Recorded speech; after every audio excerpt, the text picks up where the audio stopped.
everyone's like, oh, Trump, it's going to be the end of the thing, and that's a wrap. And you're like, or Yes. it's going to be 4 weird years. Right, as it was. And it was 4 weird years. Well, I mean, obviously, the problem with Trump, again, is that it changes just the very nature of the country, so we don't really abide by elections anymore. That's the biggest That's problem. the hard one to take, which I don't think is permanent.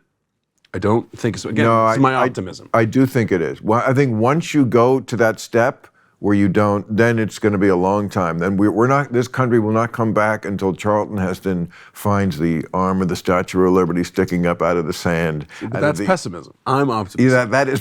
We're talking about the Statue of Liberty buried up to her fucking hard armpit. pessimism. That is pessimism. But I truly believe. Well, we certainly will not be a democracy anymore. We'll be more like countries where the people in power just use that power to keep their grip on power. Yes, and I feel like that.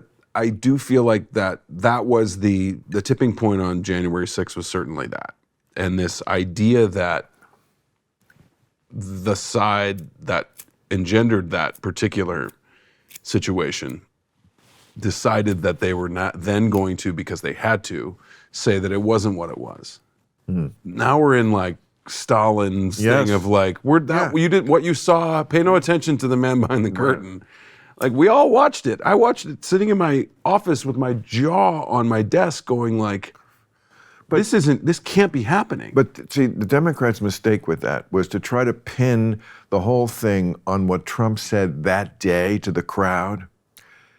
The crime wasn't what he said that day. The crime was the every day after the election when he didn't admit he lost.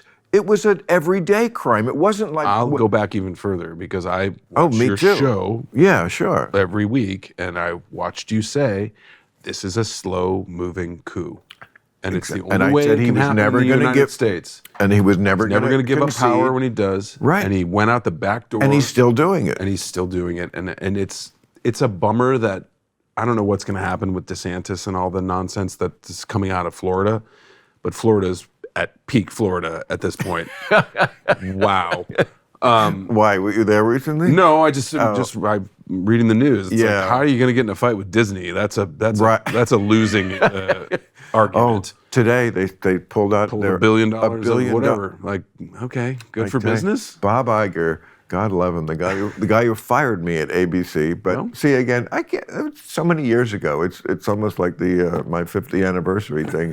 It's like, there was a moment when it was like, oh, ABC, you bastards, just because all the sponsors pulled out, you have to fire me.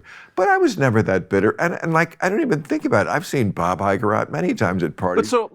Hey, thanks for watching the clip. Hit the subscribe button now so you never miss out on our Club Random content that's posted daily.